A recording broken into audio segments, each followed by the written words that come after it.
Hello and welcome back to another session of English with Bamboo Languages. Hope you are doing great and waiting for today's episode. If you haven't subscribed us yet, please click on the button here and also click the bell for getting the latest videos. And today's episode, what are we going to talk about? In this session, you're going to learn the subjunctive mood. And what is subjunctive? So, let's get started.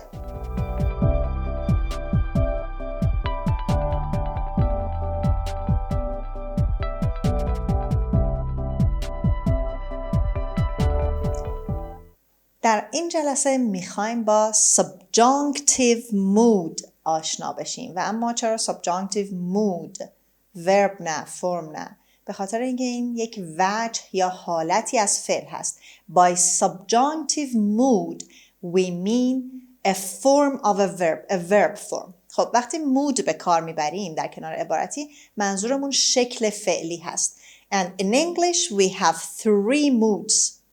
Indicative mood, subjunctive mood and imperative mood. در زبان انگلیسی ما 3 فرم برای فعل ها داریم یا 3 تا مود داریم. Indicative form is for the fact. When we want to talk about facts, we use indicative words, indicative mood, for example, we say, we are eating lunch. The children are playing. Eating, playing, they are indicative mood. خب پس از فرم indicative برای اتفاقی که داره میفته استفاده میکنیم. تقریبا شکل ing دار هست. مثل we are eating or the children are playing. این eating و playing indicative هستن. مود دومی که داریم چی هست؟ Imperative mood. Imperative همون امری هست to order, to command. برای حالا خواهش و تقاضا امر کردن از indicative استفاده میکنیم. مثلا open the door please, close the window, listen to me. Open, close, listen. They are indicative mood. And the third one is what we're gonna learn today, which is subjunctive mood. It is like expressing a condition. در واقع subjunctive mood یه جورایی وجه شرطی بهش میگن. First, look at the example. He suggests or suggest. ممکنه این کلمه رو هم suggest بشنویم. بریتیش ها معمولا میگن suggest یعنی گی اول و گ میخونن دومی و ج. But you may hear suggest. Both of them are correct. So, he suggests that I see a doctor. That's a normal sentence. Or he suggests that you see a doctor. He suggests that we see a doctor or they see a doctor. He suggests that she see a doctor. What do you see here, which is odd? She see. خب معمولا ما با سوم شخص مفرد اگر که در زمان حال داریم صحبت میکنیم باید فعلمون s بگیره. Normally we should have s with c. So in a normal situation we should say she sees a doctor. But here we say she see a doctor. معنی جمله چی هست؟ یعنی اون پیشنهاد میکنه که اون بره پیش یه دکتر ببینه. She see a specialist. یه متخصص رو ببینه. Subjunctive mood پس به این حالت هست که فعل با تمام فاعل‌ها به یک شکل میاد. در این قسمت دوم با این بخش اول جمله کاری نداریم. تو این قسمت فعل با تمام فاعل‌ها یک شکل میاد و به شکل base form or infinitive without to هست. یعنی s نداریم اینجا. چه زمانهایی از subjunctive استفاده میکنیم؟ براتون نوشتم. In English, both American and British English, we use subjunctive to express that something is important. برای نشون دادن یا توصیف اهمیت یک چیزی از subjunctive استفاده میکنیم. To express a recommendation or a wish. برای اینکه توصیه کنیم یا wish آرزو کنیم یا ای کاش و اینا رو بگیم هم از subjunctive استفاده میکنیم. To express an unreal or improbable condition. رسیدیم به شرط برای اینکه یک در واقع شرایط غیر واقعی unreal or improbable نامحتمل، یعنی چیزی که اصلا احتمال اتفاق هم نداره. پس در جملات شرطی نوع دوم هم ما در واقع میایم از subjunctive mood استفاده میکنیم. Or generally we can say we use subjunctive mood to make demands, requests or suggestions, especially when they are urgent. برای درخواست و تقاضا و پیشنهاد هم از subjunctive mood استفاده میکنیم، به خصوص اگر که فوری باشن when they are urgent. اما با چه فعلهایی و کی از subjunctive mood استفاده میکنیم؟ تخته رو پاک میکنم و با این فعلها برمیگردم.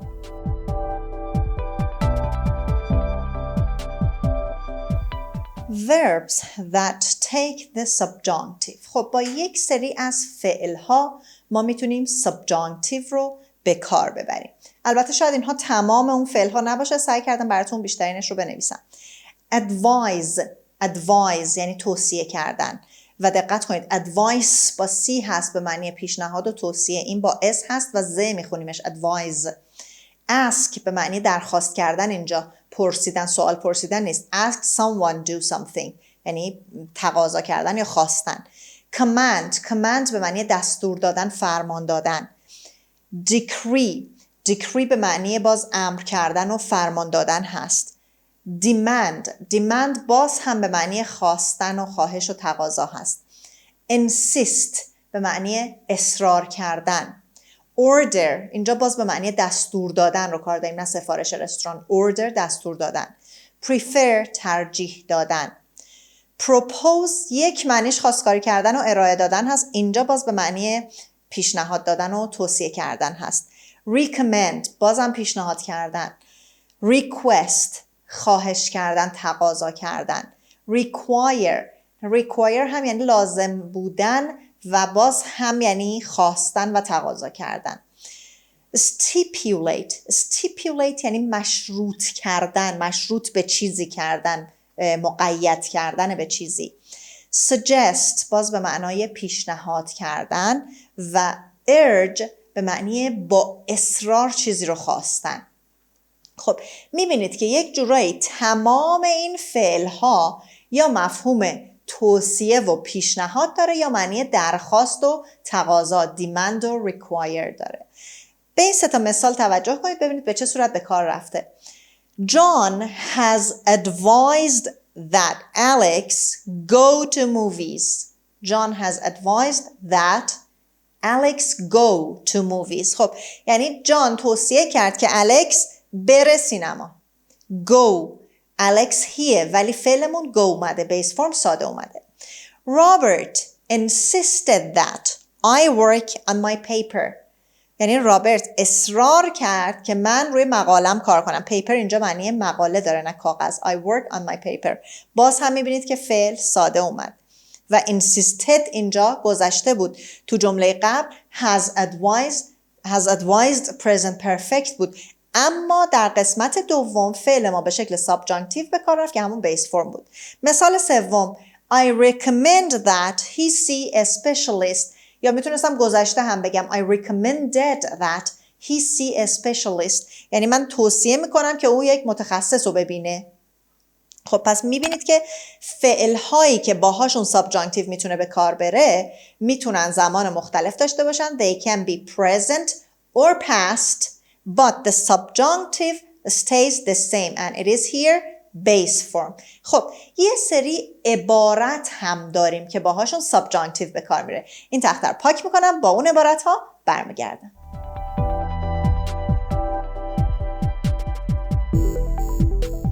Here are some phrases that take the subjunctive. خب عبارت هایی که subjunctive میگیرن. همه این کلمات در عبارت it's یعنی بعد از it's به کار میرن به شکل it's best for example، یعنی بهتره که. It's crucial به معنی حساس یا حیاتی هست.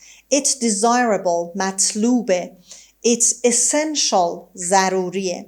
خب it's رو من دیگه نمیگم، معنی خود این کلمات رو میگم. پس همه اینها در کنار it's به کار میره. essential شد ضروری، لازم. important مهم. mandatory هم باز یعنی لازم، ضروری. اجباری. necessary باز هم معنی لازم میده. recommended توصیه شده. required یعنی لازمه یا خواسته شده. در واقع این recommend و require از همون فعل ها میان، این بار به شکل عبارت. urgent فوریه یا ضروریه. vital حیاتی. advised توصیه شده. obligatory یعنی باز هم اجباریه. imperative هم باز یعنی eجباری. or it's a good idea or it's a bad idea فکر خوبیه، فکر بدیه. خب پس در تمام اینها، بعد از تمام اینها ما از subjunctive استفاده میکنیم. خب in formal English we use present subjunctive to talk about or to suggest that something is recommended or important. میبینید تو همه اینا لازمه یا مهمه یا حیاتیه. پس در formal English، در انگلیسی رسمی و فرمال، ما از present subjunctive برای بیان اهمیت یا ضرورت و اجبار استفاده میکنیم. In this case, the present subjunctive is like the present tense base form of the verb or infinitive without to, and it's the same in the present and past situation. پس برای بیان ضرورت و اهمیت ما از سابجانکتیو حال present استفاده میکنیم و فعلمون به صورت پایه زمان حال به کار میره، یعنی اس و اینا هیچی نمیگیره. infinitive without to، مصدر بدون تو به کار میره، چه موقعیتمون گذشته باشه یا حال باشه. خب به این مثال ها دقت کنید. It's necessary that she be punctual. نمیگیم she is punctual، یعنی لازمه که او وقت شناس باشه، سر وقت بیاد. خب در اینجا داریم میبینیم در مورد فعل to be، در واقع بیس فرم فعل to be بود. پس اینجا تو این حالت ما امایزار استفاده نمی کنیم و خود be رو به کار میبریم. یا مثلا it's necessary that she see a doctor. خب میبینید که بعد از be ما کلمه punctual آوردیم. خب اگر late بود کلممون چی میشد؟ Remember that we normally do not use the negative words in subjunctive, and instead it is preferred to use the direct antonym or direct opposite. یعنی چی؟ یعنی معمولاً اینو یادتون باشه، من یه ضرب زدم کنارش، یعنی از این جمله استفاده نمی کنیم. در زبان انگلیسی معمولاً در سابجانکتیو از شکل منفی استفاده نمی کنیم، یعنی نگاتیو سابجانکتیو رو به کار نمیبرن. نمیگیم it is necessary that she not be late، لازمه که دیر نکنه استفاده نمیشه. به جای اینکه بگیم not be late، از اپوزیت این انتونیم این متضادش استفاده میکنیم و به جای late میگیم punctual or on time. It is necessary that she be on time or it's necessary that she be punctual on time. مثال بعدی رو هم ببینید. It's vital that they take enough vitamins.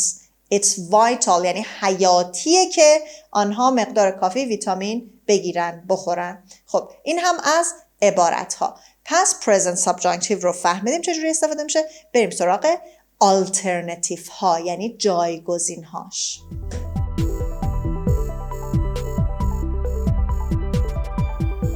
American speakers usually use both present and past subjunctives, but British speakers tend to use an alternative for present subjunctive. خب معمولاً انگلیسی های آمریکایی، خب یعنی اونایی که اکسنت آمریکایی دارن، از present و past subjunctive استفاده میکنن. اما بریتیش اسپیکر ها معمولاً تمایل دارن معمولاً present subjunctive رو به جاش یه چیز دیگه به کار میبرن. They use an alternative، یه جایگزین به کار میبرن. خب این جایگزین ها چی میتونه باشه و چرا من دارم میگم؟ به خاطر این که اینها چیزهایی هست که شما میبینید یا میشنوید، ممکنه تو متن ها بخونید بعد میگید پس اون چی بود گفت؟ اشتباه گفت. نه اشتباه نیست، اینها جملاتی هست که به کار میره. خب the first alternative is using modal verb should. خب اولین جایگزین اون subjunctive استفاده از فعل مودال یا فعل ناقص should هست. خب مثال رو ببینید. It's necessary that they be warned. این حالت عادی subjunctive مونه دیگه. یعنی لازمه که به اونا هشدار داده بشه of the risks. در مورد خطرات بهشون هشدار داده بشه. پس it is necessary that they be warned of the risks. خب یه بریتیش سپیکر ممکنه بگه It's necessary that they should be warned. ولی معنیش همونه. یعنی لازمه که به آنها در مورد خطرات هشدار داده بشه. پس it's necessary رو گفتیم، یعنی این should رو در واقع دیگه اینجا معنی نمی کنیم. فقط به عنوان alternative هست. We also can use for somebody plus infinitive, I mean the verb with to, after expressions of importance. در مورد اصطلاحایی که اهمیت رو به ما نشون میدن میتونیم بگیم برای چه کسی مهم هست که اون کارو بکنه for somebody. SB stands for somebody و بعد از این for somebody ما دیگه infinitive به کار میبریم، یعنی مصدر، یعنی فعلی که to داره. ببینیم به چه صورت. همین جمله بالا رو در نظر بگیریم. جمله اولیه‌مون بود It's necessary that they be warned. خب حالا میگیم It's necessary for them. برای کی لازمه؟ برای اونا. It's necessary for them. خب حالا اینجا infinitive داریم. To be warned of the risks. معنی جمله همونه. باز هم لازم است که آنها از به آنها در مورد خطرات هشدار داده بشه، یا برای اونا لازمه که بهشون هشدار داده بشه. در واقع هر سه مدل جمله میبینید که یک معنی رو داره. Remember that in informal and spoken English, you may hear that people use the usual tenses, the normal tenses, and they may drop that. Look at these two examples. It is good to say in formal English, we say, I recommended that he work harder. یعنی من توصیه کردم که او بیشتر کار کنه. He work harder. و گذشتم از توصیه کردم. But in spoken English, you may hear, I recommended he worked harder. پس در زبان محاوره، در انگلیسی محاوره‌ای گفتاری توی مکالمه ممکنه که بشنوید که به جای اینکه اینجا subjunctive به کار ببرن، همون tense رو معادل اون قسمت قبلی، یعنی tense های مختلف past tense و اینا رو به کار ببرن و that رو هم ممکنه که حذف کنن. پس نگید که این چی شد. بهتره که ما استاندارد انگلیش رو یاد بگیریم. یعنی شما اگر خواستید صحبت کنید، برای اینکه درست صحبت کنید، همین حالت subjunctive یعنی infinitive without to رو به کار ببرید تا خیالتون راحت باشه. خب تخته رو پاک میکنم و با قسمت آخر past subjunctive برمیگردم.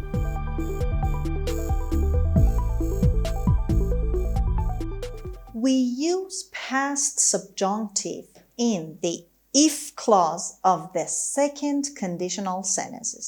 خب پس گفتم قبلا هم بهتون از subjunctive گذشته در if clause یا جملات شرطی نوع دوم استفاده میکنیم که unreal بودن. unreal in the present or future or improbable، نامحتمل بودن. احتمالش هم نبود که اتفاق بیفته. For example, I don't have money now. I say if I had money, I would travel all around the world.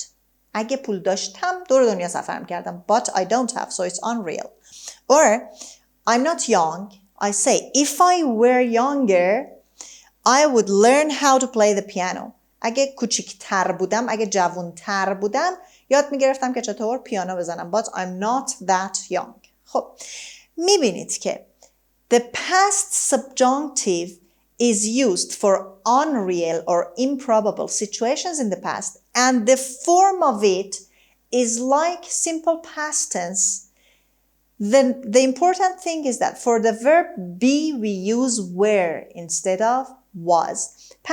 past subjunctive در واقع همون simple past هست که در جملات عادی به کار می بردیم، با این تفاوت که به جای فعل was، یعنی در مورد فعل to be که همیشه ما یه استثنایی داریم، در subjunctive گذشته ما از were استفاده میکنیم.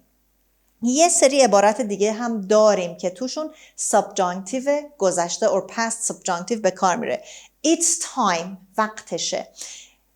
با wish در جمله های wish به کار میره. If only, I'd rather و تو این عبارت حالا مثال ها رو میخونم و ببینید به چه صورته.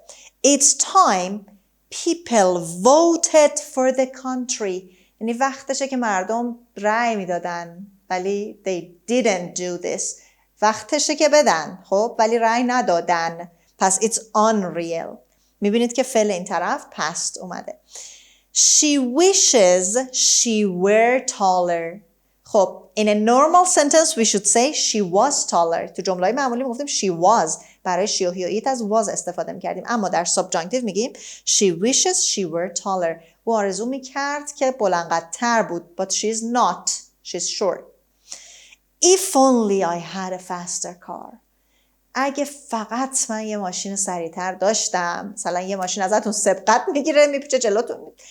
If only I had a faster car. اگه فقط یه ماشین پرسرعت‌تر سریعتر داشتم. But I don't. و if only I had میگیم. باز فعلمون past subjunctive هست. خب I'd rather would rather رو که یادتون میاد. اگر هنوز ویدیوشو ندیدید حتما برگردید و ویدیو رو به طور کامل ببینید. I'd rather you didn't tell him about my plan. I'd rather بیان ترجیح بود. یعنی ترجیح میدادم که تو به اون برنامه منو نمیگفتی. But you told him, unfortunately. و جمله آخر. She looks. خب فعل‌های مثل look, sound, behave یعنی به نظر میرسه. sounds بگیم صداش اینجوری به نظر میرسه. looks یعنی ظاهرش به نظر میرسه. یا behave یعنی رفتار میکنه. She looks or she sounds or she behaves as if انگار که مثل این که به جای as if میتونیم as though هم بگیم. انگار she were the last woman on earth. یه بار دیگه جمله رو میخونم. She looks as if she were the last woman on earth. اون یه جوری رفتار میکنه یا یه جوری به نظر میرسه ظاهرش انگار که آخرین زن تو دنیاست. یعنی هیچ که غیر اون نیست. خیلی از بالا مثلا به بقیه نگاه میکنه یا رفتارش یه جور خاصیه. خب در این جمله آخر ما میدونیم که اون آخرین زن دنیا قطعا نیست یا تنها زن دنیا که نیست که پس برای رفتارش رو درست کنه. But in this situation, in this sentence, if we are talking about a real situation, we can use or we should use the normal tense. اگه تو جمله آخر در مورد یه چیز واقعی صحبت کنیم، یک موقعیت یا اتفاقی که واقعی باشه در زمان حال، همون فعلی که باید به کار بره، همون زمان خاص خودش رو به کار میبریم. مثلا من بگم She looks as if she has heard a good news. یعنی طرف میاد تو خوشحال و خندانه، من میگم She looks as if she has heard a good news. یعنی یه جوری به نظر میرسه که انگار خبر خوبی شنیده ها. این الان ریل هست. پس she looks as if she has heard به کار من خبری شنیده است. ولی اینجا که غیر واقعی هست همون past subjunctive رو به کار میبرم. خب این هم از مبحث subjunctive.